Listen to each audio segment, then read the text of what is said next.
Hello. So before I start this one, I'm being guided to explain that the reason why my head is covered is out of respect for my angels. I don't typically feel compelled to explain why I do what I do. I usually just kind of do what I do. But today's a little bit different. So that's done. Now let's get to the real reason why I'm here. This is called Love, Light, and My Truth. I make no mistakes about it. Choosing the path of love and light is the hardest thing that I ever chose to do. Don't let the soft and sweet sound fool you. I faced hate in the dark, seeking solace from desolate hearts, attempted to mend that which was destined to be torn apart. I had hard conversations with myself about how I see me and embodied the courage to decipher the truth from illusions. I transmuted the illusions to respectfully and authentically honor my truths. I looked at myself and saw me fully, accountable for my light and my darkness. I chose to seek understanding in an effort to accept that being different is what adds value to a being such as myself. I respected grace while embracing my strengths and appreciate mercy as a God-given gift. I exercised my strengths as an investment in strengthening my weaknesses.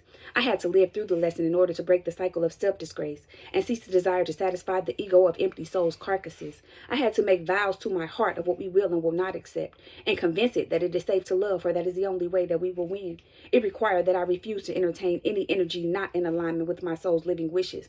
I walked away when I wanted to fight. I fought when it was my desire to walk away.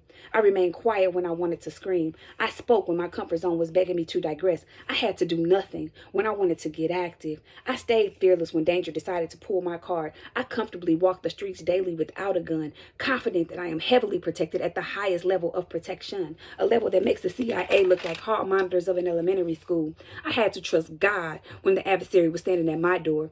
I pondered all the things that money can buy and prayed for that which is worth more.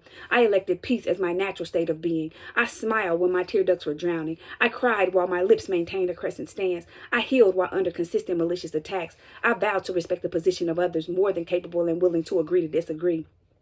Auntie Neff taught me to always support others in their desired energy. I honor the sanctity of free will and freedom of speech. I had to get acquainted with my skin in order to find comfort in it. I had to know that for me, everything is always working. I had to walk by faith when my sight was blurry. I had to acknowledge what and who hurt me as well as how and why it hurts. I had to forgive to set myself free and walk away with a more profound understanding of me.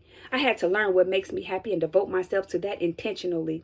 To perceive the truth through trauma and expect triumph to be the end result of all trials. To eat the truth served cold on a wooden spoon and finish the bowl grateful for the wishes that remain unfulfilled.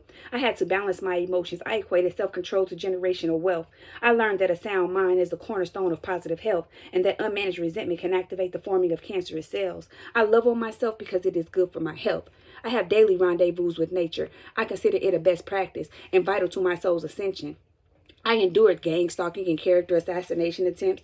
I refused to compromise my integrity while flaunting my peace. I stood firm and stayed true to choosing me. I kept my head held high and allowed my energy to exonerate me. I sold my feet into the earth as everything fell apart around me. I was the black sheep amongst white wolves. I stayed alive because my heart is stronger than my wool. I caught every rock that was thrown at me, and when they started dropping heavy stones, I decided to try my hands at masonry. I handcrafted a beautiful work of art which I confidently present to the world today as me. I walked this path with a deep inner knowing that I am blessed, highly favored, and indeed God's truly. Through it all, I realized that I earned this smile and this peace of mind. So no one, nothing, not a thing, nope, not even death will keep me from them.